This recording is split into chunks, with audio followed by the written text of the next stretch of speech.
And Adam, did an angel show up in your room? Did a glory cloud appear, or was it a lot less dramatic than that? But you knew something changed. It was a little less dramatic than that. I was trying. I'm trying. But that's great though, right? No, I agree with everything right there. It was a time in my life when I was going through actually a divorce that I didn't want anything to do with, and just in the middle of it, trying to figure out life. Had been in ministry, thought that this is where we were headed, and then all of a sudden, for everything just to really feel like it was gone and it was just done with. And sitting in that place of depression was tough. I'd never been a person who really battled with that, and so that wasn't my nature. That wasn't who I was. And so to find myself in that place, it was almost like the will to just keep pushing, keep pursuing God's purpose was gone.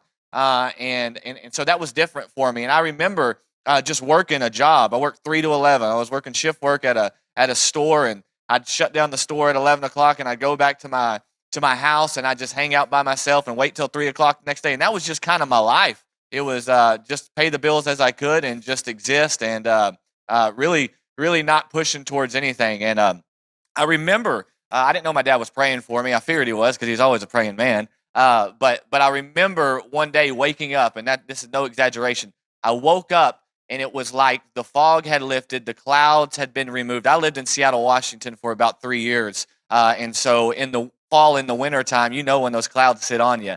And it's kind of just like you're in this thing where there's no light, there's no sunshine to be seen. And spiritually, that's the way that it felt in my life, is I was in this spot and did not know how to get out of it. I knew where I was, but I just didn't know how to break free from it. And whenever I called my dad that day, I remember I was helping somebody move, actually, and making a little side money. I was helping somebody move from one home to the other, and I woke up that morning and something I don't even know how to explain it, but it was like that whole depression, anxiety, that whole cloudiness had been removed out of my life, and it was like, I remember this feeling. I remember feeling like I had a purpose. I remember like feeling like God had a plan for my life, and so that's where that took me. And Robert, for you, when Adam gave you that feedback, when he's like, "Man, something's changed," what did that open up for you? Did you have a light bulb moment? Where you're like, "Oh, there's something more here that you hadn't seen before"? Yeah, whenever the Lord, I knew I heard His voice say so clearly, "Bring Adam to my courts," and then I knew that I, as Adam said, I'd prayed enough. I knew the leadership of the Holy Spirit and how detailed it was in those moments.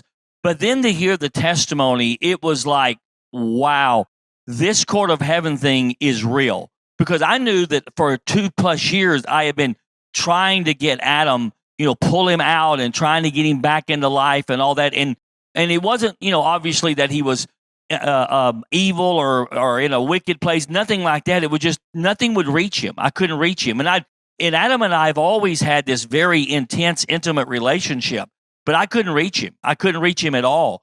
And he was just lifeless. And I'm telling you, overnight, it all changed. And I knew then, and it was probably the defining moment for the court of heaven idea with me. I knew then that this court of heaven thing was real, and that if you knew how to go into this dimension of the Spirit and began to present things, you could see some real breakthroughs happen, and actually some generational blessings be released into your family line.